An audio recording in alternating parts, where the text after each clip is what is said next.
Le LOSC sauve le bilan des clubs français en Coupe d'Europe, Zidane sur la sellette, Jovic risque la prison, rien ne va plus au Real Madrid et une mauvaise nouvelle de plus pour Mediapro, on fait le tour de l'actualité dans le journal de Made in Foot.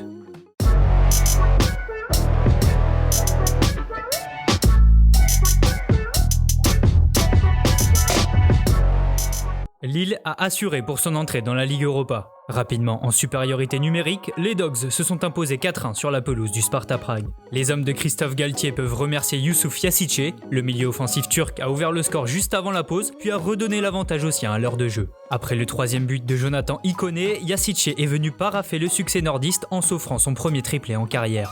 Avec cette victoire face à l'adversaire le plus abordable de la poule, le LOSC lance parfaitement sa campagne de Ligue Europa. Les coéquipiers de José Fonte prennent même la tête du groupe H à la différence de but aux dépens du Milan AC, tombeur du Celtic 3-1. Les Écossais de Glasgow sont d'ailleurs les prochains adversaires de Lille le 29 octobre prochain.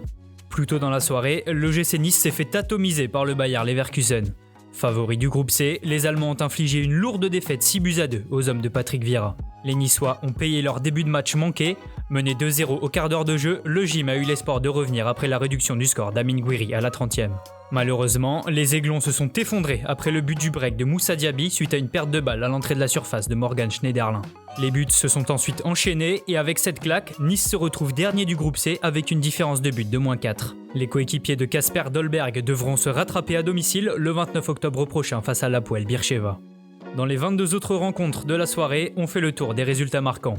Mené 1-0 par le Rapid de Vienne à 20 minutes du terme, Arsenal a renversé la tendance grâce à David Luiz et Aubameyang. Même scénario pour la Roma qui arrache sa victoire 2-1 sur la pelouse des Young Boys de Berne. De son côté, le Napoli a outrageusement dominé l'AZ Alkmaar mais s'est finalement incliné 1-0 face aux Néerlandais. Dans le groupe D, Benfica a assuré l'essentiel face au Lech Poznan. Les Portugais se sont imposés 4-2 grâce à un triplé de l'attaquant uruguayen Darwin Núñez. A noter aussi le show de Villarreal qui s'est imposé 5-3 contre Sivasspor. Leicester l'a emporté 3-0 à domicile face aux Ukrainiens de Zorya. Madison, Barnes et Iheanacho sont les buteurs côté Foxes. Enfin, même résultat pour Tottenham contre Lynx grâce à des buts de Lucas Moura et Heung-min Son. Les Spurs de Mourinho sont leaders du groupe J.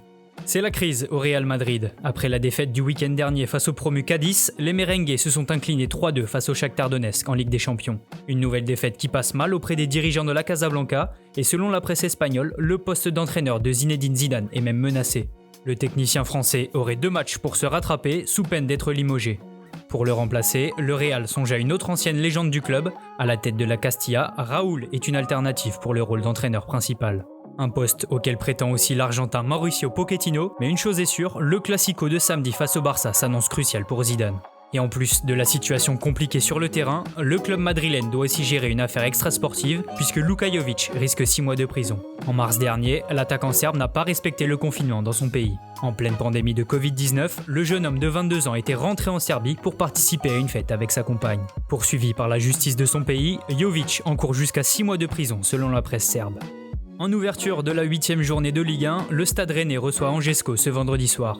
Après 2 matchs nuls face aux relégables Dijon et Reims, les Bretons veulent renouer avec la victoire, puisqu'en cas de succès, les hommes de Julien Stéphan peuvent provisoirement prendre la tête du championnat. Après le nul 1 but partout en Ligue des Champions face à Krasnodar mardi, le technicien français devrait faire tourner pour cette rencontre face au SCO, mais espère tout de même conserver son invincibilité en Ligue 1. Une mauvaise nouvelle de plus pour Mediapro. Quelques jours après que le directeur Raume Roures ait affirmé le maintien du projet, l'agence de notation financière Moody's a annoncé hier avoir de nouveau abaissé la note attribuée au groupe sino-espagnol. Cette note est ainsi passée de B3 à CAA1, ce qui correspond à un très haut risque de non-remboursement de crédit, selon le barème de Moody's. Cet abaissement fait suite au non-paiement des 172 millions d'euros de Mediapro à la LFP pour les droits TV de la Ligue 1 et de la Ligue 2.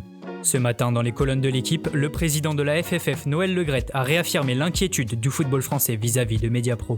On termine ce journal en prenant des nouvelles de Cristiano Ronaldo. Testé positif au Covid-19 pendant la trêve internationale, CR7 est rentré se confiner à Turin. Si l'attaquant portugais est en forme et ne présente aucun symptôme, il aurait encore été testé positif au coronavirus. Conséquence, Ronaldo devrait encore manquer de nombreux matchs, dont le choc face au Barça de Léo Messi le 28 octobre prochain en Ligue des Champions. Merci à tous de nous avoir suivis, n'hésitez pas à liker, commenter et partager. On se retrouve très bientôt pour un nouveau journal.